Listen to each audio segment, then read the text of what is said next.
Olá, boa noite. Eu sou o Winston, coordenador do Bloco Movimento Brasil. À minha direita, Marcos Portal, também coordenador do Bloco. E à minha esquerda, nosso convidado dessa noite, Major Emílio Kerber. Boa noite a todos. Oficial da Aeronáutica, professor, empresário e candidato a deputado federal pelo PRP, o partido do General Paulo Chagas, né, o 44, né, Partido Republicano Progressista, e é o partido que apoia o nosso capitão Bolsonaro para presidente da República. Embora o capitão Bolsonaro esteja no PSL, que é o 17, aqui em Brasília quem apoia é o 44, não é o 17. Então, gente, já vou assim alertando a todos, para quem mora aqui no Distrito Federal, que o candidato, né, nosso candidato é o Bolsonaro, 17, mas dali para baixo, governador, senador, deputado federal, distrital, é 44, ok? Uma boa noite, bem-vindo ao nosso programa. Boa noite, é uma honra estar aqui novamente no programa Amigos do Winston. Opa, obrigado. Seja sempre muito bem-vindo. Obrigado. Mas, Emílio, eu queria que você falasse assim, alguma coisa, né, sobre o que te motivou, né, a concorrer, né, ao cargo, né, de deputado federal. Qual foi a motivação que te levou a essa decisão? Que a gente sabe que também estou vendo candidato a deputado distrital, né, 44044. Conto com você, internauta, amigo do Winston aí. Mas assim, a gente sabe que essa é uma luta muito grande, né? É árdua, é cansativa. A família sente muito, a família tem que estar apoiando. Se a família não estiver apoiando, não tem a menor condição. Então eu queria saber o que te motivou a você decidir vir candidato a deputado federal e depois falar um pouquinho sobre os seus projetos e tal. Bom, nós estamos vivendo um momento histórico para o país, um momento muito conturbado na vida política, um momento de grande crise econômica que atravessou o país e gerou 14 milhões de desempregados. Estamos na fase da Lava Jato, onde nós tivemos nos últimos 4 anos investigações que nos proporcionaram entender tudo o que está acontecendo nos bastidores da política. Agradecer muito ao Sérgio Moro e a equipe, né? Um herói nacional, Um herói. E hoje ele não tem liberdade para andar na rua, mas é um herói. Sim, Né, em prol do povo brasileiro. E diante de todo esse contexto, como cidadão indignado, resolvi me candidatar também a deputado federal 4499. Isso aí. Agora pode divulgar. Agora temos mais liberdade para falar. Temos liberdade. Graças a Deus. Bom, até mesmo porque um dos motivos da sua luta é esse, né? Temos essa liberdade, temos essa certeza que não vamos virar escravos do Estado, né? Porque a minha leitura também é que se o PT não tivesse saído do poder, se a Dilma nem estivesse no poder, a gente estaria muito perto de uma Venezuela, né? A Venezuela hoje a gente tinha que lutar para evitar isso, A né? maior inflação da história do mundo em um país é a Venezuela. Aliás, eu vi até uma matéria hoje dizendo que o PT e o PSOL fizeram um documento apoiando o regime democrático de Maduro na Venezuela. Olha só, incrível. Assinaram um documento regime democrático, apoiando o regime democrático de Maduro na Venezuela. Brincadeira, né? Essa escória que estava no poder até pouco tempo atrás. Tudo bem que assumiu o Temer, que é uma bomba também, né? Não serve para nada, é um safado.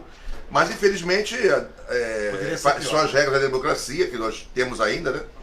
E aí ele está lá, mas vamos agora trocar para o nosso capitão, se Deus quiser, vai se recuperar. Posso mandar um abraço para um ouvinte? Por favor. Pode. Kênia, um grande abraço aí para você. Aproveitando, Emílio, a gente vê aqui Brasília Ficha Limpa, hashtag Brasília Ficha Limpa. Conta um pouquinho desse projeto para nós. Bom, o movimento Brasília Ficha Limpa é um movimento pela renovação da política aqui no Distrito Federal com candidatos ficha limpa.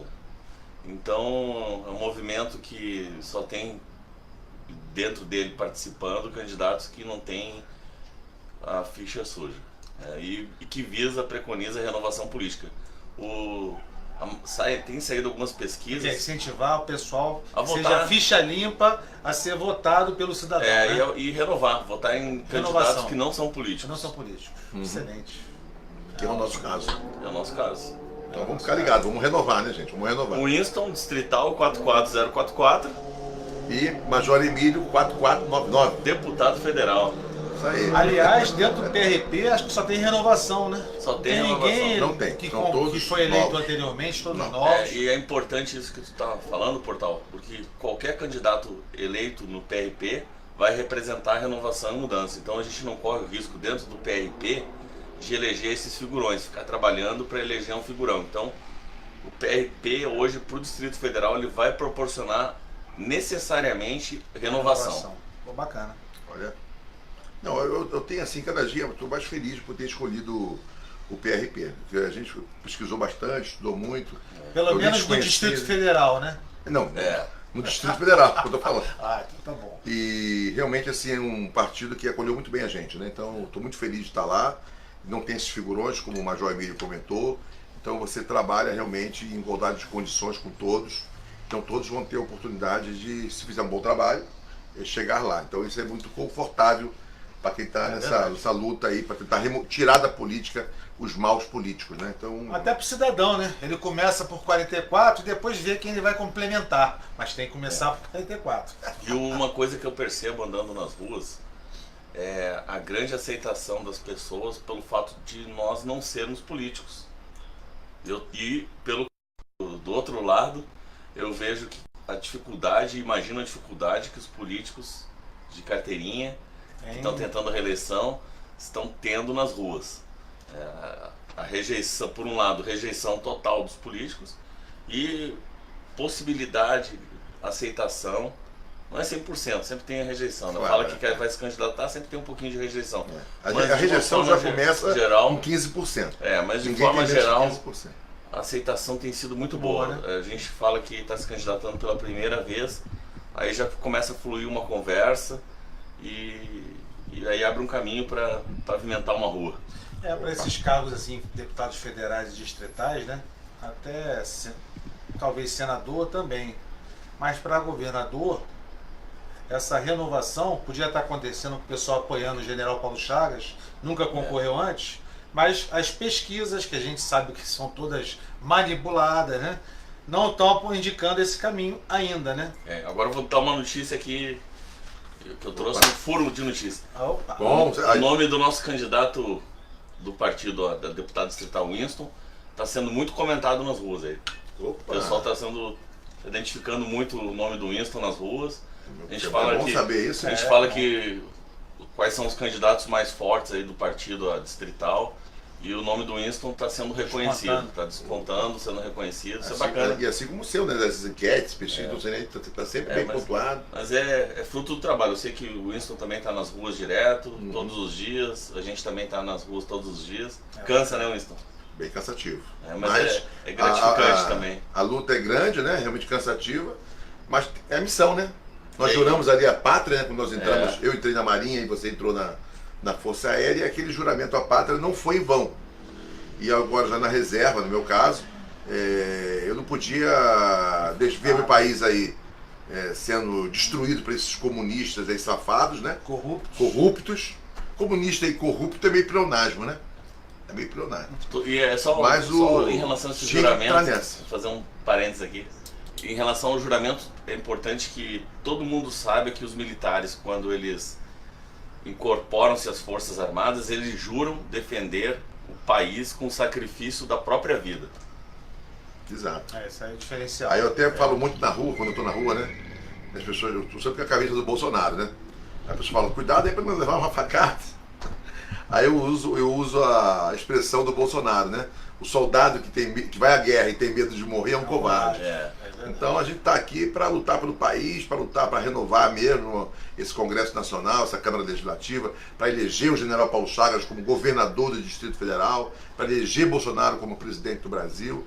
E a gente vai lá para a luta e sem medir muitas consequências, né? E nem de esforço, nem da própria segurança. E graças a Deus estamos aí firmes e fortes e vai ser assim até o final. Deus é grande. Vocês viram ontem o general Mourão no vídeo manifestando o apoio ao general Paulo Chagas? Muita gente ali também. É o PRP aqui no Distrito Federal, 44. Então o general Mourão agora vai para as ruas no lugar do Bolsonaro. O Bolsonaro pode descansar. Pode. Já está no segundo se recuperar, turno, tá com meio caminho para assumir a presidência em janeiro. Que sai. Não, segundo turno não, mas eu acho que ele vai ser eleito no primeiro. Depende do nosso internauta aí, compartilhar bastante tudo que for do Bolsonaro, inclusive essa live, né, do programa Amigos do Insta ao vivo, para que a gente possa realmente aumentar cada vez mais, né, o número de pessoas querendo votar no nosso querido, né, Bolsonaro, nosso futuro presidente. Foi o primeiro atentado a um candidato à presidência na história do país. É mesmo? Nunca antes na história. Nunca antes na história desse país. Porque também nunca antes nós tivemos governos, né, que governaram o Brasil por 30 anos de esquerda. Do jeito que eles são aí, né? E não querem largar o osso. Vamos endireitar o Brasil. Assisti até um vídeo, o pessoal na frente do hospital onde o Bolsonaro está internado, o Sírio-Libanês, fazendo lá uma reunião de pessoas assim a favor do pronto restabelecimento Mas vamos dele, deixar para uma falar vigília muito boa. Vamos deixar para falar do Bolsonaro. Então não mudem Vamos falar ainda, né? Vamos falar ainda hoje. Vamos guardar essa parte do Bolsonaro por final, que é o principal, né? Então já aprendi, vendo aí a programação da TV aberta, que o melhor fica pro final. Então a parte do Bolsonaro, temos muitas informações. Aguardem. Que nós vamos debater aqui. Fica para daqui mais ou menos uma meia hora. Enquanto isso, nós vamos conversando aqui com o Major Emílio sobre os projetos dele, né? Eu falei no início, se puder falar para a gente os seus projetos. A gente já sabe que ele tem um projeto bom aí para a parte de agronegócios. Conta um pouquinho mais, expande para a gente o que você pretende fazer, chegando lá na Câmara ano que vem. Eu digo que eu tenho 4 principais propostas. A primeira proposta seria bastante relevante, todas as 4 eu considero bastante relevantes para o país. A primeira dela é o fortalecimento da agricultura familiar e o agronegócio como um todo. Mas por que a agricultura familiar? Porque o agricultor familiar, ele é o microempresário do agronegócio. Aqui né? É o pequeno. Aqui tem mais dificuldade. E aí, Portal, você sabia que aqui no Distrito Federal nós temos 7.500 famílias de agricultores familiares? Agricultor familiar, ele é aquele que tem uma propriedade de até 6 hectares. E essas 7.500 famílias de agricultores familiares, nós temos menos de 1.000 organizadas em cooperativas ou associações. Uma da Sandra, né? Lá da Braslândia. É a associação dos... Quer dizer, temos mais um abraço para a nossa amiga Sandra da Aspor. Sandra, estamos juntos, Associação Sandra. dos Produtores de Hortifruti do Distrito Federal. Ela fica lá em Braslândia, né? Isso, e um abraço também para nossa amiga Regiane da Açucena, que é a Associação dos Empresários da Ceasa. Tá? São 2 associações que fomentam o agronegócio, principalmente dos pequenos aqui no Distrito Federal. Essa agricultura familiar, Emílio, só para a gente ter conhecimento, além de Braslândia, que outras cidades também aqui que abrange esse pessoal? Hein? Os pontos mais fortes aqui da agricultura familiar são Braslândia, Planaltina, Vicente Pires, uma área importante lá de Planaltina, que é Taguatinga, Rajadinha, e nós temos alguma coisa também em Ceilândia, que Ceilândia também é muito grande. E a receptividade do produtor rural, seja ele grande ou pequeno, em relação à nossa candidatura, dos candidatos que apoiam Jair Bolsonaro, é espetacular. Para conseguir uma coisa difícil. É espetacular, porque...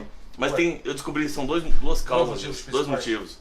Primeiro motivo, o pessoal que trabalha no campo não aguenta mais um tal de MST. Já ouviu falar disso, Porto? Então eles não aguentam mais. Eles querem... Esses bandidos, né? E é um terroristas. É um pessoal que trabalha e que não aceita que quem não trabalha no seu meio. E o governo fica permissivo com as ações deles predatórias. Exato.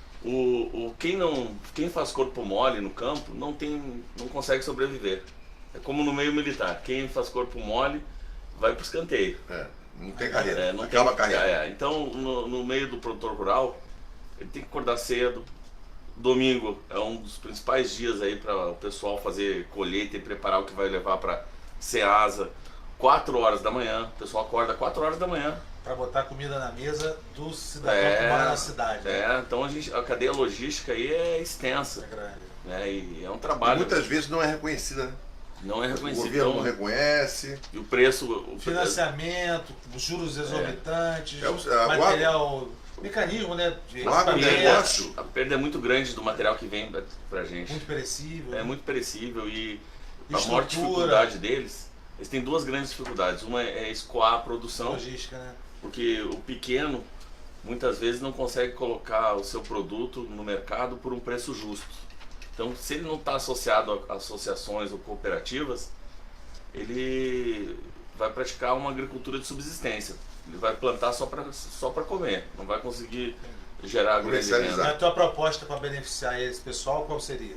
Bom, então eu tenho uma das minhas propostas nós termos feiras permanentes de produtores rurais em todas as regiões administrativas, mini Ceasas.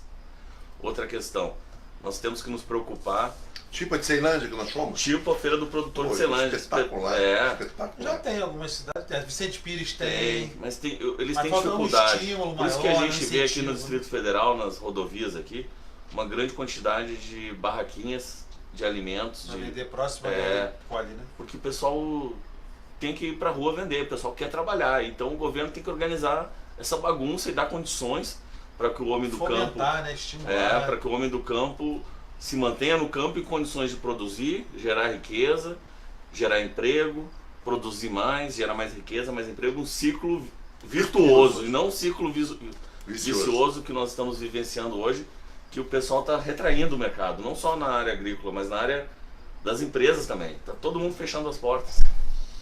É. O governo tem que fazer tudo que for possível para gerar emprego, né? É. Que é o principal problema hoje que a gente vê na rua.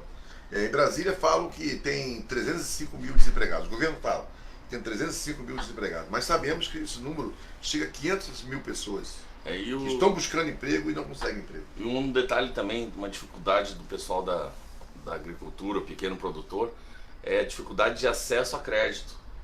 Primeiro, o pessoal, muita gente é mais simples, não teve grande escolaridade e tem dificuldade de vencer a burocracia para conseguir crédito de financiamento. E quando vai conseguir, às vezes conseguem créditos irrisórios que não compensa pegar pegar R$1.000 de financiamento, porque aquilo ali, o transtorno burocrático é tão grande e não vai resolver a vida deles para eles poderem investir. É que Aliás, muitas vezes, desburocratizar é um desafio em muitas várias vezes, áreas, né? muitas vezes o agricultor não é proprietário da terra. Ele está arrendando, Arrendatário. então é uma concessão. Eu vou dar uma notícia para vocês aqui em primeira mão. Outra? Mais uma, Ó, mais só uma. furo, hein? Esse programa é furo. assim, esse programa é assim. Só furo de reportagem. Eu achei que não, mas eu descobri que eu sou o único candidato a deputado federal dos 182 que defende a bandeira da agricultura familiar. O único no Distrito Federal. Caramba. Sabe por que isso? Parabéns. Porque ninguém quer Voto percorrer do grandes campo, que é distâncias muito no longe. campo para falar com meia dúzia, É 10. só ir no Parque da Cidade É. pedir voto. Não é fácil não. E outra, para conseguir voto com eles, tem que entender os problemas. Eu trabalhei com agricultura familiar lá no Ministério da Defesa. A gente ajudou na implantação do PAA, Programa de Aquisição de Alimentos, que estabelece que 30% dos alimentos comprados pelo governo federal devam ser comprados da agricultura familiar. As Forças Armadas, elas compram mais de 50% pela quantidade de quartéis que tem por todo o país. Espalhado, né? Outras compras do governo federal de alimentos são para presídios, escolas, universidades, creches, que mais? É um bom número. Acho que é isso aí. Quartéis, escolas, são várias. só isso aí, né? Hospitais, Hospitais públicos, né? hospitais. Só uma paradinha aqui para agradecer aqui nossos internautas aqui, ó, que estão online. Camila Simões, Zuleika, Thaís, Ô Thaís, Márcia Alcima, Marcel Marcolino, Lúcia Siqueira, Vilma. Obrigado aí por prestigiar Obrigado, gente. Valeu. nosso programa. Então, E- pô, excelente aí as explicações. Ó, gostei. falou da agronegócio, né? É. E tem os outros três ainda, tô aguardando aí. Isso, vamos lá. eu, Pro próximo. Vamos por eu tô parte. sabendo que o nosso amigo Winston aqui também já está andando por Braslândia, Planaltina, Feira do Produtor em Ceilândia, na Eu, Ceará. eu trabalho gosto, forte lá. eu gosto muito dessa Que é uma parte área do da Bolsonaro, né? eu gosto muito dessa parte da agricultura, né? Eu acho que é o que move o país, né? O agronegócio move o país. Não é respeitado, não é valorizado. O governo parece que quer mais atrapalhar o agronegócio do que ajudar. E é triste isso, né? Porque as divisas que nós conseguimos obter, com as nossas exportações, grande parte, ou a maior parte, vem do agronegócio. Outra parte é a mineração, né? Também é um outro grande exportador aqui no Brasil, mas o agronegócio ele é fundamental, é o que traz riqueza para o país, gera muito emprego, gera muita riqueza e não é valorizado. Né? Então, eu particularmente, eu acho que o governo tem que fazer de tudo para poder ajudar o agronegócio a se expandir e não precisa desmatar para isso não. Para ter uma ideia, o Brasil hoje, sem derrubar uma árvore, só com as terras degradadas que já existem, terras destinadas à agropecuária, a pecuária no caso, que não é utilizada na sua plenitude, se isso for convertido para a agricultura, sem prejuízo da parte da pecuária, né? Você pode triplicar a produção de alimentos no Brasil. Então nós precisamos... O Brasil realmente é o celeiro do mundo. Capacitar os agricultores que nós já temos para melhorar a produtividade na mesma área. É a nossa vocação. E o governo militar, né, na época do governo militar, ele criou a Embrapa. A Embrapa realmente agregou muita tecnologia para o campo. E isso permitiu que, por exemplo, a soja, né, tivéssemos aí mais de uma safra por ano, né, dependendo da região. E tudo isso, e gente de fora aprender com o Brasil, como o Brasil faz isso. Então, assim, em termos de Embrapa, clima, terras, né, e gente disposta a trabalhar, o Brasil é uma referência. E o governo parece estar mais preocupado em atrapalhar o agronegócio do que estimular. Então, seguindo aí a linha do Major Emílio, né, eu quero realmente contribuir nesse processo, né, de valorizar o homem do campo, valorizar o pequeno agricultor, valorizar esse tipo de produção e de comércio, porque nós precisamos de empregos também, não é só de dinheiro, né? De empregos. E é um absurdo um país como o Brasil estar com 13 milhões e meio de desempregados, e particularmente aqui no Distrito Federal, com quase 500 mil desempregados. Uma população de 3 milhões de habitantes, temos aí mais ou menos uns 2 milhões de pessoas em condições de trabalhar, e 500 mil querem trabalhar, mas não tem a possibilidade de trabalhar. Tem oportunidade. Então é uma vergonha, e a gente tem que arregaçar a manga para que isso vá para frente e a gente consiga ocupar essas pessoas com empregos dignos, para que eles tenham uma vida digna, né? Winston, posso fazer um desafio? Por favor. Nós estamos com um potencial muito grande, com grandes chances reais de nos elegermos. Sim, tanto eu como com o apoio dos nossos internautas aí, a gente está realmente, graças... E você é distrital. E eu pediram até os números de vocês aí, ó, os números. Opa. Major Emílio, candidato a deputado federal. 44,99. Winston, distrital 44044. Conto com você. Conto com o seu voto. Agora eu vou fazer uma pergunta de internauta, para saber se vocês realmente estão antenados com os problemas do campo. Vocês compareceram à festa do morango em Braslândia? Claro! Aí... E o que acharam do evento lá? Excepcional, muito bom, muito bem organizado. Eu não sabia que o pessoal conseguia fazer tanta variedade de alimentos doces com morango. Acho que eu engordei mais um meio quilo, né? Saí até com meia torta, né? Então, o Portal comprou uma torta, eu fiquei de olho e peguei metade da torta dele. Então já revela aqui pra nós, onde é que vocês estiveram hoje? Já conta pro internauta, você é de bastidor. Então. Qual foi a ação de hoje lá? Hoje nós também estivemos em Braslândia hoje. Estivemos lá na feira permanente do setor Ori em Braslândia, eu não conhecia essa feira permanente e fomos muito bem recebidos, foi bem interessante. Fomos ali no condomínio... Né? Condomínio Riviera? Não. Village. Condomínio... Village? Não. Lá mesmo. Daqui a pouco eu lembro o nome. Privé. Fomos muito bem recebidos. Fomos também ali em Braslândia, almoçamos lá no Horizão. Restaurante né, comunitário, o melhor restaurante comunitário. Guia Veja 2018 de restaurantes comunitários do Distrito Federal. O melhor é o de Braslândia. E tem restaurante fechado comunitário, né? E é comida boa, comida muito boa. Foi o restaurante comunitário é o que há de melhor em termos de governo no Distrito Federal, que eu estou descobrindo que comida por um preço acessível, de boa qualidade. Comida limpinho, tudo boas. Já é um local onde o agricultor pode escoar até a produção dele, né? Um restaurante próximo ali. É um dos nossos projetos que o percentual, vou passar isso para o Winston, que eu tenho certeza que é um desafio. A gente vai fazer uma dobradinha cuidando do produtor rural, do micro do micro, para mim é uma alegria. rural. Gente, sinceramente, eu Eu tô na entrando Câmara nessa. e ele... Tô entrando nessa, aí dando aquela tapa. Primeiro eu entrei por medo, né? Medo desses comunistas aí destruírem o nosso país, comprometerem o futuro dos nossos filhos, né? Mas agora aqui da campanha é cansativo, mas você vai conhecendo a realidade, né, cada vez mais, né, do país aqui, particularmente do DF, e a gente vai lá no agronegócio, vai nas cidades, vai lá no trecho 3 do Sol Nascente, que é uma área muito precária, vai em todos os setores lá da estrutural. A estrutural tem áreas mais para a classe média, né? E tem áreas que são muito pobres, extremamente pobres, né? Casas feitas com madeira e papelão, né? Nada de tijolo, outras têm tijolo e uma parte de papelão, madeira, tem tudo, tem vários setores lá. Conhecemos tudo, fomos em todos os lugares e a gente conversa com as pessoas e assim, eu estou me motivando. Já estava motivado, mas eu estou mais motivado a ter esse cargo, porque eu quero ajudar essas pessoas. Eu quero realmente usar esse cargo para implementar mais escolas que a gente montou aí, né? Escolas de percussão, escola de capoeira, escola de futebol feminino, masculino, infantil, adulto. Eu estava me divertindo, porque eu gosto de estar com essas crianças, com essas pessoas.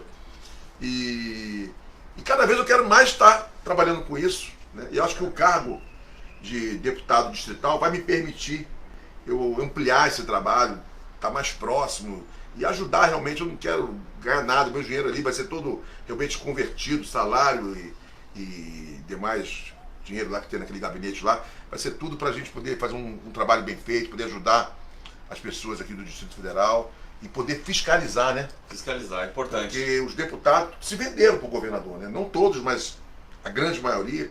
Dos 24 deputados distritais, 18 estão envolvidos com problema na justiça.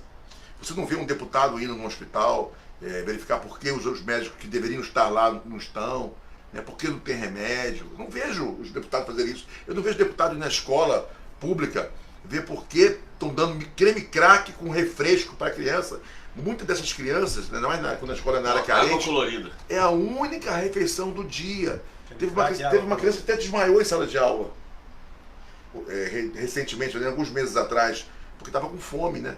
Então como é que o governo, sabendo disso, dá creme crack com água colorida para o garoto se alimentar? Não, então, até você nessas andanças deve ver que às vezes pequenas coisas que podem ser feitas, sim, vai trazer um benefício tão grande. Na estrutural, por que então que o pessoal não faz, né? Na estrutural, para você ter uma ideia, tem uma quantidade enorme de costureiras, mas elas estão todas desorganizadas, não tem uma associação, por exemplo. Se você cria uma associação, cria um espaço para elas, né? Inclusive, uma cooperativa. Tipo uma cooperativa, vai ser assim espetacular para elas poderem fabricar, né? E expor os produtos e vender para o comércio. Agora, então, assim, dá para fazer muita coisa. Nas nossas idas à estrutural, é interessante a quantidade de crianças que vão nas reuniões que a gente faz à noite. As crianças gostam, eles gostam. As crianças vão lá. Tem mais criança que adulto, né? Às vezes tem 30 adultos e tem 40 crianças, assim. Eles gostam de ficar lá quietinhos, às vezes conversa, às vezes trabalha um pouco. Né? Às vezes não deixa conversar. Não, falar, trabalhar um pouquinho. Mas é muito legal, muito legal. Mas, Emílio, essa... Falta aí os outros projetos. Micro e pequena empresa também vai ter vez aí na tua... É prioridade. Na tua gestão.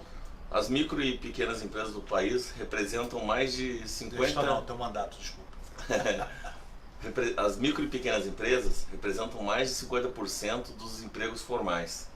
Mais de 50%? Mais de 50% dos empregos formais do país. Porém, nós hoje enfrentamos uma crise com 14 milhões de desempregados, a maior crise da história do país. E andando pelo Distrito Federal, casualmente vou citar o exemplo aqui das comerciais da Asa Sul e da Asa Norte. Lá, qualquer quadra da Asa Sul e da Asa Norte tem meia dúzia, 8, 10, 12 lojas fechadas. Passo ponto, venda, o comercial nosso, Taguatinga, é triste passar ali. Passou lá na carreira. E a gente andou conversando com muitos pequenos empresários, microempresários, por exemplo, até lá da Asa Sul, da Asa Norte, o pessoal falando que vai fechar. Mês que vem eu tô fechando. Triste, né? Triste porque o principal motivo, carga tributária alta, excessiva, aí o pessoal não consegue. Falta de apoio. Falta de apoio. Porque eu pergunto, por que o governo não diminui a carga tributária dessas empresas para que elas consigam se manter no mercado, gerando mais emprego, receita? Então, a gente de desmotivação dos investidores. só vamos recuperar isso com um novo Segurança governo jurídica. e aumentando o grau de confiança dos investidores. E aí voltando a crescer. Esse é o principal desafio, né? E, A confiança. aí vem minha proposta. E qual Opa, seria? manda. Opa! Para os micro e pequenos empreendedores, isenção de tributos nos 2 primeiros anos. Para que eles consigam pagar os investimentos. É o momento que eles estão se descapitalizando, investindo tudo que tem, um FGTS, juntando economia, fazendo empréstimo. Mas isso em cima do que ele está, esse imposto em cima do faturamento da empresa? Em cima do Porque faturamento. o problema que eu vejo maior é porque a empresa abriu, o pequeno negócio abriu, já está pagando imposto. Já, o simples... Você assim, você nem teve lucro ainda, mas em tudo que você está fazendo ali, já está pagando imposto. Essa cobrança de imposto voraz em cima do consumo da própria empresa. Por isso que metade das Inviabiliza empresas a própria empresa. morrem com 2 anos de vida. Eu acho que Você tem que abrir ser... a empresa, começa a pagar taxas. Aí do que você fatura, vem o imposto exorbitante em cima, não sobra nada para você. Isso se não tiver que pagar propina para poder Um fiscal, vencer a burocracia de abertura de conseguir empresa. alguma coisa, é verdade. Então tá tudo errado, né? Tá tudo errado. Tem que realmente, assim, precisamos de um federal que realmente encare isso de frente, né? Para que a gente possa ter uma reforma tributária, né? Uma reforma Já para passou da hora. que a gente possa fazer com que os meios, né, as pessoas que querem empreender, né, passem realmente a empreender, porque as pessoas ficam com medo, quer empreender, mas fica com medo, porque o governo é um sócio horrível, né? É um sócio que está no teu prejuízo, está pegando dinheiro no teu prejuízo, pegar o teu dinheiro. e se tiver lucro, pega o teu lucro. Então a pessoa passa a ficar com medo de investir, E se outra- arriscar, e aí empregos que poderiam ser gerados não são gerados. Né? E a regra também, né? Muita essa regra de imposto estadual, municipal. Muito o cálculo complexo. de imposto é muito complexo, onera também, que você tem que ter alguém que saiba calcular, que é difícil. E o leão ali também é gigante. O Donald Trump, agora nos Estados Unidos, ele reduziu a carga tributária. O que aconteceu? O Aumentou a crescimento arrecadação. econômico Disparou. O pessoal não conhece a Disparou. prova de Laffer, não conhece. Aqui, e quanto maior a carga tributária, maior a sonegação. E aí sufoca o cara que quer entrar na linha, e aí o próprio governo acaba incentivando as pessoas a sonegarem. Porque a carga tributária é tão Ou seja, pesada. temos que valorizar a micro, a pequena empresa, porque ela que gera emprego, ela eu acho que seria o primeiro passo para a gente sair dessa crise, né? É. E de produção, de desemprego, de arrecadação, tudo, né? Porque não é você reduzindo. Vocês não pensem que reduzindo o imposto, o governo vai arrecadar menos, não. Porque você tem que reduzir o imposto aos poucos, e aí como o comércio vai rodar mais, o dinheiro vai circular mais. É burrice quando o governo mantém cargas tributárias tão altas, porque ela acaba inviabilizando muito comércio, muita produção, e aí o imposto acaba caindo. Então é burrice. Perguntinha do internauta aqui, ó, 3 internautas aqui novos, aqui. Norival, que está sempre conosco, um abraço. Simval, também nos prestigiando aí. Simval, E abraço. Sueli Nakashima, lá do Sul, um abraço também, Sueli. Mas vem uma perguntinha aqui do Norival. O agronegócio responde por 30% do PIB no Brasil. Gostaria que vocês discorressem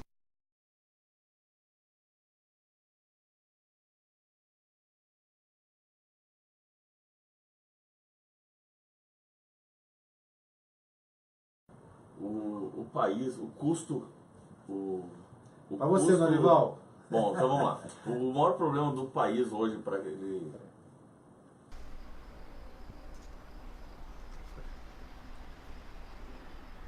Temos um probleminha aí na conexão. Tá no bolso aí? Hã? Acabou? Tá Não, congelado? sou seu. Tá congelado? Ah, parou aqui já. Então não é um problema.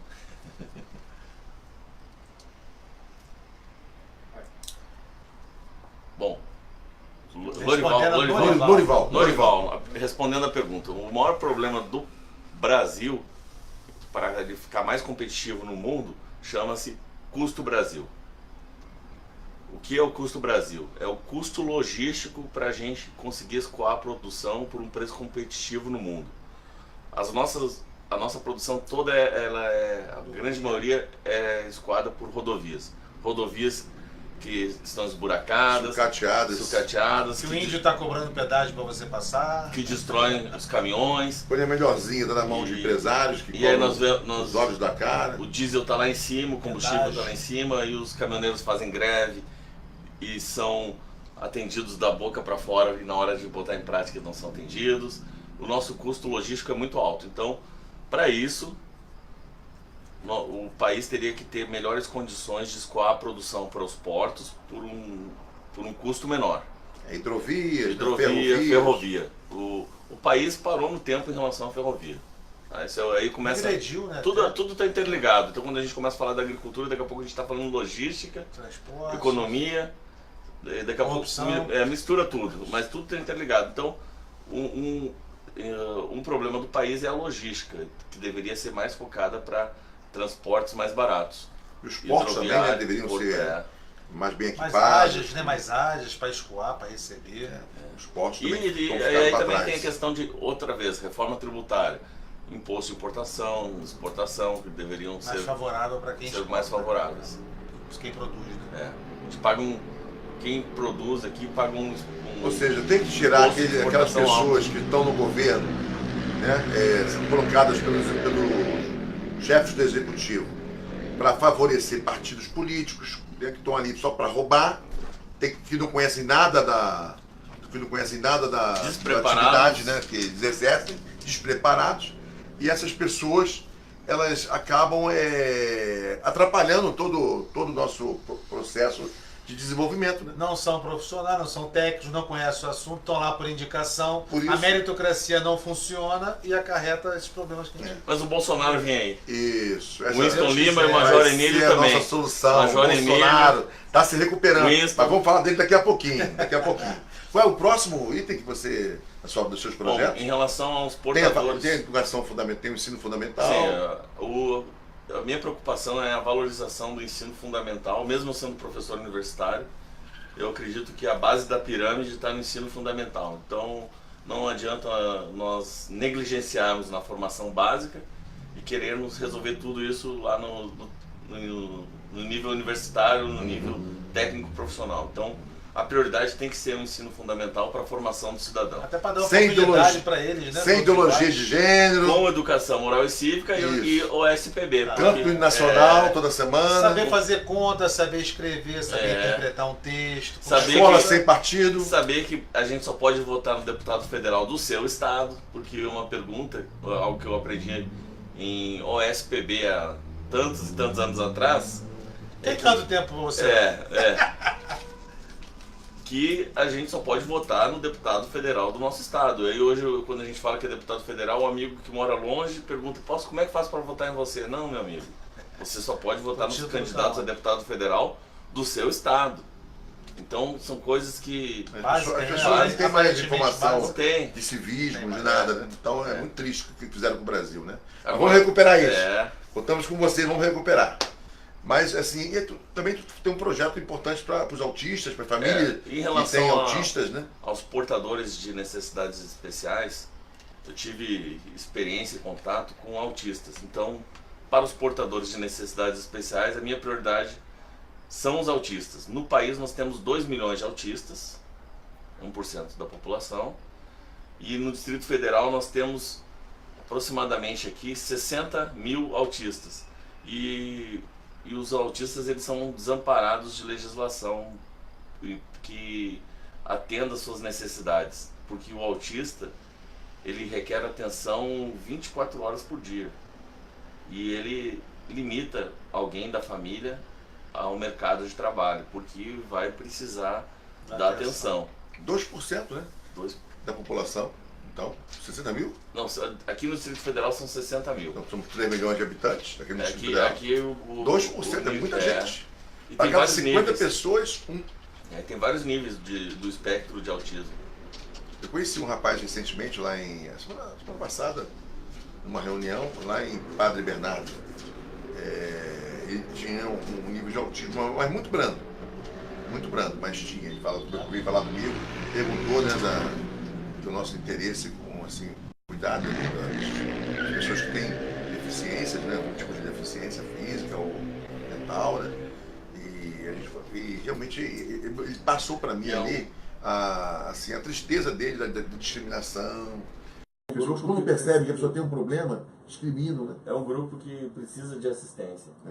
A única cota que eu acho que tem que ter, aliás, duas cotas. A cota social, para crianças realmente que estão em situação de muita pobreza, poder ascender, né, uma faculdade e tal, uma cota social, nunca pela cor da pele, nunca pela orientação sexual, mas pela condição social dela, né, de realmente precária. A gente tem algum tipo de cota para essas pessoas que estão realmente numa situação crítica, e as pessoas com deficiência física ou mental. Necessidade especial. Eu acho assim que aí, senão eles não têm oportunidade no mercado de trabalho. E essa cota já existe, a gente vê aí nos comércios, né? E eu acho assim, muito importante que os isso autistas, continue. eles precisam de terapias, eles precisam ter um desenvolvimento e condições para se desenvolverem de uma forma especial. Tem instituto aqui no Distrito Federal, um instituto chamado Instituto Steinkopf. Eu falei com sotaque alemão, mas aportuguesando seria Instituto Steinkopf, que ele trabalha com musicoterapia para os autistas. E ele tem resultados brilhantes, porque o autista ele tem uma hiperatividade também, e a musicoterapia, de certa forma, acalma, relaxa e faz muito bem. Só que esse instituto ele dá atendimento gratuito hoje para 35 crianças. E tem uma fila de mais de 400 esperando vaga. E só trabalha com voluntários, não cobra nada, lógico. E o governo deveria providenciar estimular isso. E o teu projeto seria que para incentivar a criação de instituições semelhantes, favorecer através de leis para que os pais tenham em todo o país uma jornada de trabalho menor, para que eles possam se dedicar às necessidades dos filhos. É uma demanda muito grande, e para se ter uma ideia, pessoas com síndrome de Down, o número de pessoas com síndrome de Down é menor, mas eles têm muito mais leis, e um dos responsáveis por fazer uma crítica positiva foi o Romário. Ele tem uma filha com síndrome de Down, e ele foi bastante atuante nessa área. Agora tem também esse pessoal, alguns portadores de deficiência, a princípio, mas que são gênios, né? Que eles conseguem enxergar coisa que um cidadão comum não consegue. E podia até desenvolver escolas para esse pessoal que tem um QI muito elevado, mas que sofre algum preconceito para estudar na escola comum, que ele está num estágio muito mais avançado que as outras pessoas da faixa de idade dele, para tentar desenvolver e até conseguir estudo científico com esse pessoal, né? Os Estados Unidos tem projeto nesse sentido também. A gente não pode... A gente não consegue fazer o básico, já está pensando nisso. O outro problema do país é a perda de capital intelectual formado para outros países, porque a gente não aproveita os recursos que tem, e quando aproveita, acaba, ou melhor, ou perde para o exterior o recurso, o capital humano que nós temos, melhor qualidade, ou acabam indo buscando fazer concurso público. Então, o empreendedorismo no país ele não está incentivado. A ciência, quem quer, os cientistas, não sei isso aí. Vai ser uma luta difícil, mas a gente vai. Vamos. Nós vamos ser vitoriosos. Conte com a gente aí, tá? Emílio, fala um pouquinho dessa sua performance aí nas pesquisas, nas enquetes. Então, toda pesquisa que sai aí, toda enquete que sai, está sempre bem pontuado. O que tem feito aí para que você realmente o nome circule tanto e tenha tamanha aprovação, né, da população aqui do Distrito Federal? Primeiro é a questão da busca pela renovação. A população quer novas opções. E segundo é trabalho. Nós estamos trabalhando muito nas ruas para divulgar o nome, andando nas ruas, conversando com estilo contato com o eleitor, contato com o eleitor, contato com centenas de pessoas todos os dias, há meses, e os resultados começam a aparecer. A gente começa a ter o nome. Nesse momento, eu acho que o percentual não é tão significativo, embora eu tenha oscilado na faixa de 6%, que é muito significativo para mim. Sim, sem dúvida. Mas o importante já é ser citado nas pesquisas no meio de candidatos já famosos. Expoente. Será que o fato de você estar apoiando Bolsonaro, que hoje está aí com, dizem que está chegando a 30% aí de intenção de voto, teve algum veículo de comunicação que falou que 50% dos homens do DF estão votando em Bolsonaro. Então é um percentual muito grande. Então, e você tem sempre defendido aí a candidatura do Bolsonaro, tem sempre falado, assim como eu também, né? Você acha que isso está influenciando nessa tua performance? Com certeza, a vinculação junto ao nome do Bolsonaro, sendo da coligação do Bolsonaro aqui no Distrito Federal, 4499 é o número, mas a coligação é o PRP e o PRTB. 44 e o 28. PRP e PRTB 28. Então, essa vinculação ao nome do Bolsonaro. O fato de eu ser o único militar das Forças Armadas, candidato a deputado federal desta coligação. O Bolsonaro é militar das Forças Armadas. Eu também, eu sou o único candidato a deputado federal. O fato de ser major da aeronáutica e ter tido experiência com gestão e tá nas ruas. Isso tem alavancado. Tá nas ruas, isso aí tudo tá sendo. E o momento da população. É uma sinergia, né? Querer renovação e falando muito de. Muita gente falou de intervenção militar, mas na verdade a população quer pessoas, candidatos com valores que os militares têm e por vezes valores que ficaram esquecidos em alguns segmentos da sociedade, como patriotismo, coragem, lealdade, honestidade, sentimento de servir a pátria e não de se servir da pátria. Isso aí tudo tem fomentado aí a sua boa performance nessas pesquisas e a gente vai torcer aqui para que isso se concretize nas urnas, né? Que você realmente tenha esse bom resultado, consiga pegar essa cadeira. Vai ser muito importante não só para o DF, mas para todo o Brasil. Né? Mas já adianto que não caiu do céu, é muito fruto de muito trabalho. Sou testemunha disso. Vamos falar um pouquinho, né? E apoio de amigos dentro do partido, trabalhando nas ruas, como o nosso amigo Winston Distrital aí, que obrigado. tem apoiado também muito a gente aí nas ruas. O trabalho tá muito bom, divulgando o nosso nome. Tá bem interessante, é uma experiência muito grande. E a gente eu estou bem confiante aí na nossa possibilidade, né, de chegar lá, né, de pegar essa cadeira na Câmara Legislativa e na sua, né, de você conseguir essa cadeira no Congresso Nacional. E eu tenho certeza. Isso é muito importante para o Brasil. A pesquisa para distrital é mais difícil do que para federal, que é mais difícil do que senador ou um cargo majoritário. Mas eu acredito também, Winston, que você deve estar na boca das pesquisas. Só faltam 23 dias, né? Tem 23 dias. Só faltam 23 dias. Mas vamos falar um pouquinho agora do nosso querido, né, amigo, pessoa que a gente está torcendo muito por ele, que ele se recupere logo, né? O nosso presidenciável, né, Jair Messias Bolsonaro. Foi muito infeliz aquilo que aconteceu, aquele episódio, né? Realmente a esquerda se superou. Uma covardia. Ninguém imaginava que os partidos de esquerda, a gente não sabe de onde veio a ordem, né? Mas com certeza veio uma ordem aí para que aquele infeliz lá matasse Bolsonaro. Não usaram uma arma de fogo. Tem gente que fala, se o Bolsonaro quer acabar com o Estatuto dos Armamentos, se tivesse acabado, o cara poderia ter atirado nele. Pelo amor de Deus, é muito burra essa pessoa que fala isso. Porque o bandido, o assassino, o criminoso, o terrorista, eles têm arma, gente. Compram com muita facilidade. Quem não tem arma é pessoa de bem. Então o Bolsonaro, ele está falando para pessoas de bem, que as pessoas de bem tenham o direito de, se quiserem, fazer um cursinho, aprender a manusear uma arma e comprar. Mostra lá que fez um cursinho, que está preparado, compra sua arma. Quem quiser, não é para obrigar ninguém a ter arma. Então é muito infeliz essa pessoa que falou isso, né?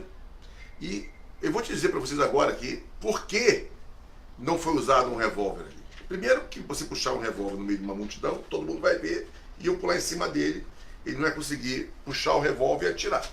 Faca é muito mais fácil, esconder numa mão, ele vai arrumar um pano, né, discretamente, como se tivesse com a mão machucada, e aí conseguiu chegar próximo ao Bolsonaro e enfiar a faca nele. Terceiro, todo mundo sabe que o Bolsonaro usa colete à prova de balas. Então ele vai um revólver para dar um tiro e estando de colete, o colete ia segurar a bala. Só que naquele dia ele estava sem colete, estava muito quente, ele não usou. Por que o infeliz lá não usou um revólver? Porque ele achava que o Bolsonaro estaria de colete. Agora, colete não segura faca. Vocês sabiam disso? Por isso foi escolhida a faca. Teve uma mulher que passou a faca para uma pessoa essa pessoa passou a faca para o assassino, e a pessoa que passou a faca para o assassino se deslocou alguns metros, próximo ao Bolsonaro também, e próximo ao assassino também, fez um movimento com a mão a distrair os seguranças, o assassino o tempo todo olhando para o Bolsonaro. Na hora que ele percebeu que os seguranças viraram os olhos para a mão do cúmplice dele, comparsa dele, e já sabendo que o cara ia fazer isso, na hora que ele percebeu que os seguranças viraram o olho, ele foi e enfiou a faca. Então tudo premeditado, tudo calculado, não foi uma pessoa só. Bolsonaro, graças a Deus, por ser uma pessoa forte, um militar, uma pessoa que está acostumada a fazer exercícios físicos, está suportando bem tudo isso, está se recuperando, não morreu por muito pouco. Se ele tivesse chegado 5 minutos depois no hospital, teria morrido. Se aquela faca tivesse atingido 2 milímetros mais próximo ao coração, teria uma outra artéria ali que é mais importante do que aquela que foi atingida, ele teria morrido. E outra coisa, né? Só não atingiu o coração porque a mão de Deus empurrou uma outra mão de uma outra pessoa que desviou o golpe fatal para o abdômen, porque era no coração, a mira e iria atingir o coração. Então foi a mão de Deus que salvou o Bolsonaro. Ontem ele fez mais uma cirurgiazinha, mas não precisou abrir, fez apenas 3 furozinhos para poder chegar no intestino que estava colando, descolaram. É uma coisa normal para quem está nessa situação que o Bolsonaro está. Correu tudo bem, está se recuperando. Tenho certeza que daqui a 3 meses, né, antes de virar o ano... Fora de risco. Ele está fora de risco. É lógico que na situação que ele está sendo monitorado, existe sempre risco de uma infecção, risco de uma trombose, mas cada vez mais esses riscos estão sendo reduzidos, né? Então foi uma coisa muito triste que aconteceu. Eu panfletando aí, às vezes eu escuto coisas horríveis, né? Tinha que ter virado a faca tinha que estar com veneno. Olha o ódio que essas pessoas da esquerda têm para com as pessoas de bem. Aí falam que o Bolsonaro está recebendo o que plantou. Ele nunca mandou machucar ninguém, nunca agrediu ninguém, nunca defendeu nada disso. Isso sempre foi a esquerda, as pessoas PSOL, né, PCdoB, essas pessoas que sempre falaram isso, não todos, né, mas alguns deles vêm falando. Então aí nas redes sociais falando essas besteiras, né. É muito triste ver o ódio que eles têm, né, e dizem que a direita tem ódio. Nós não temos ódio nenhum. Feriram aí o Bolsonaro, ninguém foi para a rua quebrar nada, ninguém quebrou nada, ninguém sujou nada. Se fosse com eles teriam quebrado tudo, pichado, machucado pessoas. Então esse ódio, essa raiva que tem é a esquerda, né? São as pessoas do PT, do PSOL, do PCdoB e outros partidos aí infelizes, né, que levaram o Brasil a essa situação tão triste que nós estamos, né? Então fala um pouquinho a sua impressão, Emílio, desse episódio do Bolsonaro, com a sua expectativa para a recuperação dele, que você tem acompanhado com certeza na imprensa, o que você tem... O general Mourão vai ter papel importante, não vai? Bom, esse foi o primeiro atentado a um candidato à presidência da República na nossa história. Sim. E o que aconteceu foi o contrário do que esperava. O Bolsonaro cresceu nas pesquisas, disparou na verdade. Ele está agora com 30% na pesquisa do Ibope. Pesquisa do Ibope, né? Então bota mais uns 5%. Se é do Ibope tem 30%. Então agora a expectativa de vitória do Bolsonaro no primeiro turno passou a ser real. Havia antes uma expectativa, mas vitória no segundo turno. No segundo turno, mas agora há uma expectativa de vitória no primeiro turno. Isso tudo causou uma grande comoção nacional. Muitas pessoas que estavam indecisas consolidaram o voto agora no Bolsonaro. E uma revolta, e as pessoas que estavam em dúvida também abriram os olhos. Mulheres estão votando no Bolsonaro agora. Tá mudando. E o tiro saiu pela culatra de quem quis prejudicar o Bolsonaro, porque acabou, apesar de tudo, favorecendo ele nas pesquisas. E o Bolsonaro agora pode ficar tranquilo, se recuperar, que nós iremos fazer a campanha para ele. Como estamos fazendo. E o general Mourão, um homem de um currículo impressionante, conhecedor de história, diversos assuntos de todas as áreas, um homem preparado, capacitado, está assumindo com maestria a campanha do Bolsonaro. Exemplo disso, a entrevista dele na Globo News semana passada, quinta ou sexta-feira, um dia depois do atentado. É uma pessoa, um general, né, de 4 estrelas, estudou muito. Para quem não viu, tá tendo aí uma viralização do apoio do general Mourão nas redes sociais ao general Paulo Chagas, né, que é o candidato do Bolsonaro e do general Mourão aqui no Distrito Federal. Pessoal, vamos fazer um esforço pessoal, vamos compartilhar tudo que for do general Paulo Chagas, vamos pedir voto do general Paulo Chagas, porque não há comparação entre o general Paulo Chagas e os outros candidatos ao governo do Distrito Federal. O general Paulo Chagas é uma pessoa muito preparada, é uma pessoa ética, uma capacitado. Poxa, não tem comparação, é o cara. É um general. Poxa, é um cara preparado, é um cara honesto, é um cara trabalhador. Então, com certeza, o Distrito Federal vai ficar muito melhor se nós tivermos à frente do governo o general Paulo Chagas. Então, vamos aproveitar essa live, vamos compartilhar, falar com os amigos. Tudo que vocês virem nas redes sociais com relação ao general Paulo Chagas, compartilhem, peçam voto para ele, 44 aqui no Distrito Federal. Nós vamos ter um governador realmente capacitado, nós vamos ter um Distrito Federal dos nossos sonhos. Vamos recuperar a alegria de morar no Distrito Federal, não essa coisa horrível que foi e está sendo ainda o governo do Hollenberg, né? Até água faltou. Como é que a gente podia imaginar que teríamos um governo tão incompetente que até água faria faltar nos lares dos moradores? Mais um exemplo do Distrito E Federal. não se deixem levar pelas pesquisas. O filho do Bolsonaro vai estar concorrendo ao Senado lá no Rio, é o Flávio? É o Flávio? Flávio. Acho que é o Flávio. Acho que é o filho do Bolsonaro que está concorrendo ao Senado lá no Rio de Janeiro. Ele já falou isso em vídeo mais de uma vez. Na eleição para prefeito do Rio de Janeiro, o Datafolha divulgou no sábado, véspera das eleições, um resultado, um percentual, última pesquisa, que ele teria 7% de votos para prefeito. E com a eleição no dia seguinte, domingo, depois de apurada os votos, ele teve 14%. Caramba. Então, quer dizer, essa pesquisa já deve ter influenciado para muita gente deixar de votar nele, né?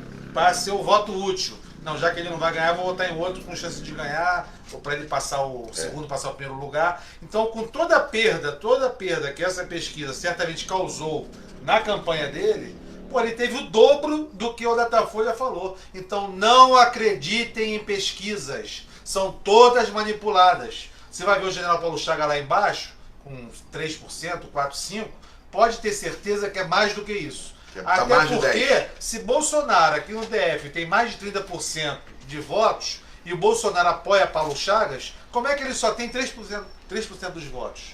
É um troço um tanto quanto incoerente, concorda? Então, pessoal, não se deixe impregnar por esse resultado de pesquisa. São todas intencionadas. Aqui o nosso... mais 4 amigos aqui aí na internauta: Michel Plácido, Haroldo, Luciana Edifica, Margarida Luiza. Obrigado aí por assistir. Obrigado. Um abraço, Michel. Um abraço, Luciana. Estão Abraço, perguntando Margarida. aqui, ó, Camila Simões, vai ter carreata no final de semana para Bolsonaro? Duas. Opa! Duas carreatas. Camila Opa. Simões, aí.